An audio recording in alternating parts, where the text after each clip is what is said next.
ಏನಪ್ಪ ವಿಷಯ ಅಂತಂದರೆ, ನನಗೆ ಇವತ್ತು ಚಂದಾಪುರದಲ್ಲಿ ನಮ್ಮ ಫ್ರೆಂಡಿಗೆ ಗಾಡಿ ಕೆಟ್ಟೋಗಿದೆ, ಟಾಟಾ ಎ ಸಿ ಪ್ರಾಬ್ಲಮ್ ಆಗಿದೆ.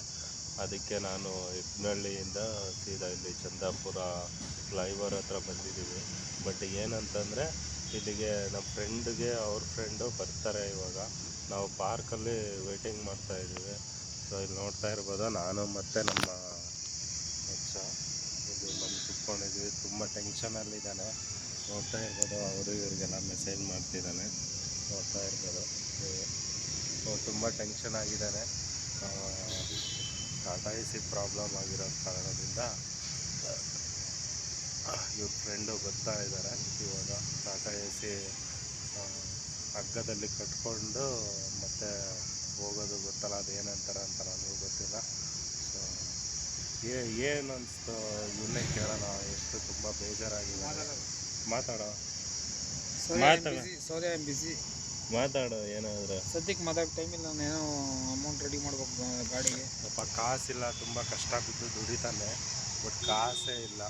ನನಗೂ ಕೂಡ ನನ್ನ ಹತ್ರನೂ ಕಾಸಿಲ್ಲ, ಯಾಕಂದರೆ ನಾನು ಕೆಲ್ಸಕ್ಕೆ ಹೋಗ್ತಾ ಇಲ್ಲ. ಸೊ ಹಂಗಾಗಿ ಅವ್ನು ಬಂದಿದ್ದ, ನಾನು ಕೂಡ ಬಂದಿದ್ದೀನಿ.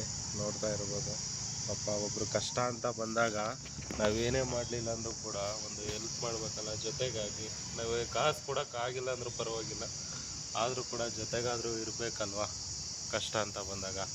ಸೊ ಹಂಗಾಗಿ ಬಂದಿದ್ದೀನಿ. ಇದಕ್ಕೇನು ಹೇಳೋಕ್ಕೆ ಇಷ್ಟಪಡ್ತೀಯ ಮಚ್ಚ? ಮಾತಾಡೋ. ಏನು ಹೇಳ್ಬೇಕು ಗೊತ್ತಾಗ್ತಿಲ್ಲಪ್ಪ. ಸದ್ಯಕ್ಕೆ ನಮಗೆ ತಲೆನೋವು ಆಗ್ಬಿಟ್ಟೈತೆ. ತುಂಬ ಟೆನ್ಷನಲ್ಲೇ ಇದ್ದಾನೆ. ನೆಕ್ಸ್ಟ್ ವೀಡಿಯೋದಲ್ಲಿ ಸಿಗ್ತೀನಿ ನಾನು. ಲೈಕ್ ಮಾಡಿ, ಶೇರ್ ಮಾಡಿ, ಸಬ್ಸ್ಕ್ರೈಬ್ ಮಾಡ್ಕೊಳ್ಳಿ. ನನ್ನ ಚಾನಲ್ಲು ಮಂಜು ಆ್ಯಕ್ಟರ್ ಅಂತ ಸಬ್ಸ್ಕ್ರೈಬ್ ಮಾಡ್ಕೊಳ್ಳಿ. ಯೂಟ್ಯೂಬಲ್ಲಿ ಫಸ್ಟು ಲಾಗ್ ಮಾಡ್ತಾಯಿದ್ದೀನಿ. ದಯವಿಟ್ಟು ಸಪೋರ್ಟ್ ಮಾಡಿ, ನಮ್ಮನ್ನು ಕೂಡ ಬೆಳೆಸಿ ಅಂತ ಕೇಳ್ಕೊಳ್ತೀನಿ. Thank you.